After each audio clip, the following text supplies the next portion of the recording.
Hello viewers, welcome to 223 foods. ఎలా ఉన్నారు అందరూ? ఈరోజు ఎంతో టేస్టీగా ఫ్రూట్ కస్టర్డ్ని మనము ఈ కొద్ది టిప్స్తో ఫాలో అయ్యి మీరు ఈ రెసిపీని ట్రై చేయండి. Please watch and subscribe. అడుగు మందంగా ఉన్న ఒక ప్యాన్ తీసుకొని అందులోకి 1/2 లీటర్ పాలు వేసేసి మరిగించండి. ఇలా మరిగిన పాలలో 1/2 కప్పు పంచదారని కూడా వేసేసి కలపండి.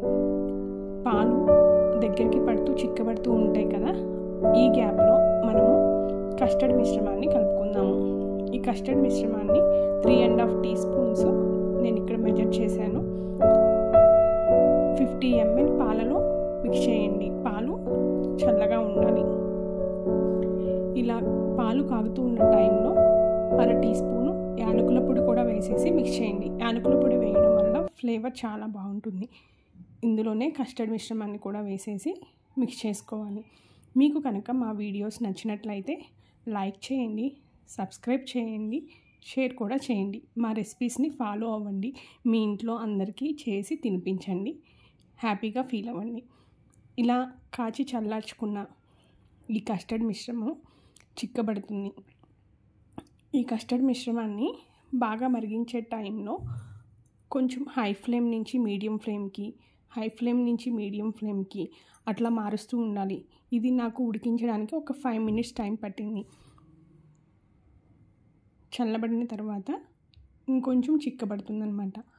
ఇలా చిక్కబడిన ఈ కస్టర్డ్ మిశ్రమాన్ని ఒక బౌల్లోకి వేసేసుకొని ఫ్రిడ్జ్లో పెట్టేసి చల్లార్చుకోండి.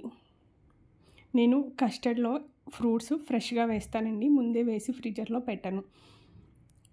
ఇంకా అయిపోలేదు వీడియో.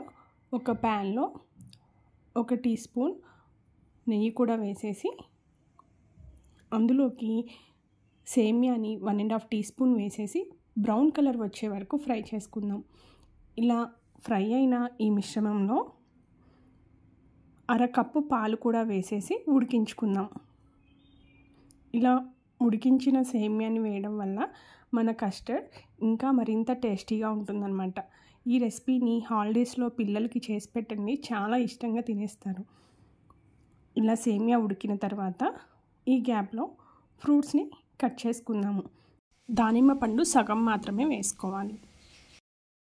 దానిమ్మ, అరటిపండు, యాపిల్ మాత్రమే తీసుకున్నాను. ఇవి కూడా నేను ఫ్రెష్గా వేస్తున్నాను. కూలింగ్ అయిన కస్టర్డ్ మిశ్రమంలో మాత్రమే ఫ్రూట్స్ని ఫ్రెష్గా వేసుకుంటే బాగుంటుంది, టేస్టీగా కూడా ఉంటుంది. ఇలా కట్ చేసుకున్న ఈ ఫ్రూట్స్ అన్నింటినీ వేసేసి మిక్స్ చేసుకోవాలి. ఇప్పుడే మిక్స్ చేయకండి, ఇందులో కొంచెం నట్స్ కూడా వేసుకోవాలి. కిస్మిస్, జీడిపప్పు, తరిగిన పిస్తా పప్పు, మీ దగ్గర ఏ నట్స్ ఉంటే అవి వేసుకోవచ్చు. ఉడికించిన సేమియా మిశ్రమాన్ని కూడా వేసి మిక్స్ చేసుకోవాలి.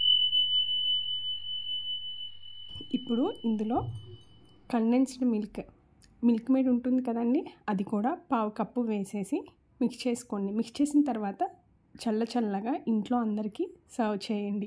Thank you for watching.